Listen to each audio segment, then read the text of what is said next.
అందరికీ నమస్కారం. పేద సామాన్య కుటుంబాల జీవితాల్లో వెలుగులు నింపాలంటే అది విద్య ద్వారానే సాధ్యమవుతుందని నమ్మి పేద ప్రజల ముఖ్యమంత్రిగా పనిచేసినటువంటి వైఎస్ జగన్మోహన్ రెడ్డి గారి మీద ఈ రోజున చాలామంది విమర్శలు చేస్తూ ఉన్నారు. ఆయన అమ్మఒడి పథకం ఈ దేశంలోని ఎవరు అమలు చేయాల, ఒక కొత్త పథకానికి శ్రీకారం చుట్టి పేద సామాన్య కుటుంబాలు ఉన్నతంగా చదువుకోవాలి, నాణ్యమైన విద్యని అభ్యసించాలి, ప్రతి ఒక్కరూ బడిబాట పట్టాలి అని ఒక దృఢ నిశ్చయంతో విద్యా వ్యవస్థలో విప్లవాత్మకమైనటువంటి మార్పులు తీసుకురావడానికి అమ్మఒడిని ప్రవేశపెట్టి ఎంతో అద్భుతంగా అమలు చేసి ముందుకు వెళ్ళినటువంటి వ్యక్తి జగన్మోహన్ రెడ్డి గారు. వారి మీదని ఈ రోజున కూటమి నాయకులతో పాటు షర్మిల గారు కూడా విమర్శలు చేస్తూ ఉన్నారు.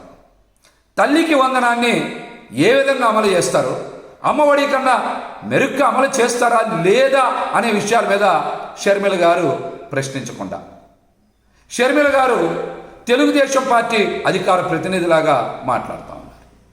మీరు వైఎస్ రాజశేఖర్ రెడ్డి గారి బిడ్డని మర్చిపోవద్దని కూడా నేనైతే విజ్ఞప్తి చేస్తూ ఉన్నా.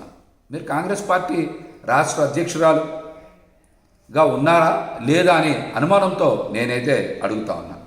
మీరు సూపర్ 6 అమలు గురించి మాట్లాడాలి, అందులో లోటుపాట్ల గురించి పోరాటం చేయాలి. కానీ ఈరోజు ప్రతిపక్షంలో ఉన్నటువంటి జగన్మోహన్ రెడ్డి గారి మీద విమర్శలు చేస్తూ ఉన్నారంటే మీరు కూటమిలో రహస్య భాగస్వామ్యం ఉందని అందరికీ కూడా అనుమానం కలుగుతోంది. అదేవిధంగా మీరు B3 బాబుల చేతిలో బందీ అయ్యారా అని ఈ రాష్ట్ర ప్రజలకి అనుమానం వస్తోంది. మీకు కూడా చెప్పాలి, B3 బాబులు అంటే చంద్రబాబు గారు, పవన్ కళ్యాణ్ బాబు గారు, లోకేష్ బాబు గారు. అందుకనే ముగ్గురిని B3 బాబులు అన్నా. ఈ B3 బాబుల చేతిలో షర్మిల గారు ఏమైనా బందీ అయ్యారా అనేటువంటి అనుమానం నాకు కాదు, ప్రజలకు కలుగుతుంది. ఎందుకంటే వారు జగన్మోహన్ రెడ్డి గారి మీద విమర్శలు చేస్తూ ఉన్నారు. అమ్మఒడి మీద విమర్శలు చేయడం ఏంటి? తల్లికి వందనం మీద మీరు ప్రశ్నించారు కదా. జీవో నెంబర్ 29 జారీ చేశారు. ఈ జీవో నెంబర్ 29లో ఏదో ఆధార్ గురించి పెట్టారు అంటున్నారు. ఆధార్ గురించి పెట్టినట్టయితే అందులో ప్రతి బిడ్డకి అని నమోదు చేయకుండా, జీవోలో నమోదు చేయకుండా ప్రతి తల్లికి మాత్రమే అని రాశారు. అది కూడా బిలో పావర్టీ లైన్ అనేటువంటి నిబంధన చేర్చారు. అంటే అందరి తల్లులకి కాదు, కొంతమంది తల్లులకే, రాష్ట్రంలో చదువుకుంటున్నటువంటి విద్యార్థులందరికీ కాదు, కొంతమంది విద్యార్థులకి అని జీవో నెంబర్ 29లో చాలా స్పష్టంగా ఉంది కదా. ఆ విషయం మీద మాట్లాడకుండా జగన్మోహన్ రెడ్డి గారి మీద మాట్లాడడం అంత సమంజసం కాదు అని కూడా ఈ సందర్భంగా నేనైతే తెలియజేస్తున్నా. మీరు ప్రజల తరపున పోరాడాలనుకుంటే కూటమిని ప్రశ్నించండి.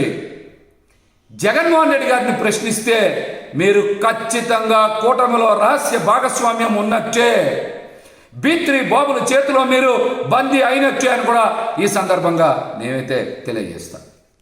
నిన్న తల్లికి వందనం పథకం గురించి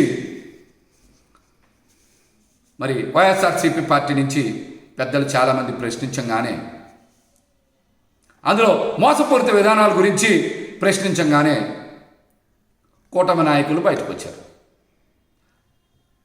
రామానాయుడు గారు కూడా బయటకు వచ్చి మాట్లాడారు. ఆయన విస్తృతంగా ప్రచారం చేశారు. అందుకే ఆయన పెట్టారు నేను ప్రెస్ మీట్లో. మళ్ళీ ఆయన కూడా బయటకు వచ్చారు.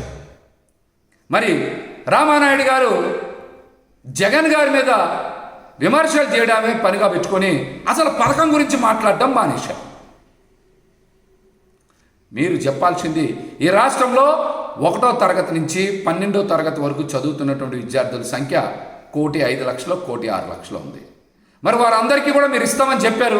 ఒక్కొక్కరికి 15,000 ఇస్తే 15,600 కోట్లు, 15,700 కోట్లు డబ్బులు ఇవ్వాలి. మీరు అంత బడ్జెట్ ఇస్తున్నారా, ఇవ్వట్లేదా?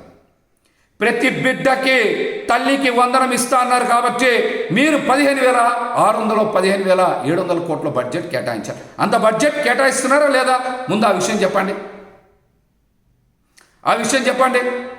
ఆ తర్వాత డిగ్రీ విద్యార్థులకో, ఇంజనీరింగ్ విద్యార్థులకో, పీజీ విద్యార్థులకో ఫీజు రింబర్స్మెంట్ గురించి తర్వాత మాట్లాడదాం. తల్లికి వందనం పథకంలో ప్రతి బిడ్డకి మీరు పథకం అమలు చేస్తా అన్నారు కదా. మరి ఈ రోజున ప్రతి బిడ్డ అని జీవోలో మెన్షన్ చేయకుండా తల్లికి మాత్రమే అని రాశారు. అది కూడా కొంతమంది తల్లులకు మాత్రమే అని రాశారు. ఈ మాటలని మీరు ఎన్నికల ప్రచారంలో చెప్పపోయారా? ఆ రోజే చెప్పాం, ఇది సూపర్ 6 కాదు, సూపర్ స్కామ్ మేనిఫెస్టో అని చెప్పాం. సూపర్ స్కామ్ మేనిఫెస్టో అని చెప్పాం. మరి దీని మీద పెద్ద ఎత్తున ప్రచారం కూడా చేశారు. B3 బాబుల గురించి మళ్ళీ చెప్పాలి. 40 సంవత్సరాల అనుభవం ఉన్న చంద్రబాబు నాయుడు గారు, 2 లక్షల పుస్తకాలు చదివినటువంటి కళ్యాణ్ బాబు గారు, స్టాన్ఫోర్డ్ యూనివర్సిటీలో చదివి పాదయాత్ర చేసినటువంటి లోకేష్ బాబు గారు జీవో నెంబర్ 29లో తల్లులకి మాత్రమే, బిడ్డలకి కాదు అని ఆ జీవోలో మెన్షన్ చేసినప్పుడు అది అచ్చుతప్పు పడింది, మారుస్తాం మేము అని మీరు ఎందుకు ప్రకటన చేయట్లా? అంటే మీరు ఈ పథకానికి తుట్లు పొడుస్తున్నట్టు కదా అర్థం. అంటే తల్లికి వందనం పథకంలో విద్యార్థులకు వెన్నుపోటు తప్పదనే కదా మీరు మాట్లాడారు.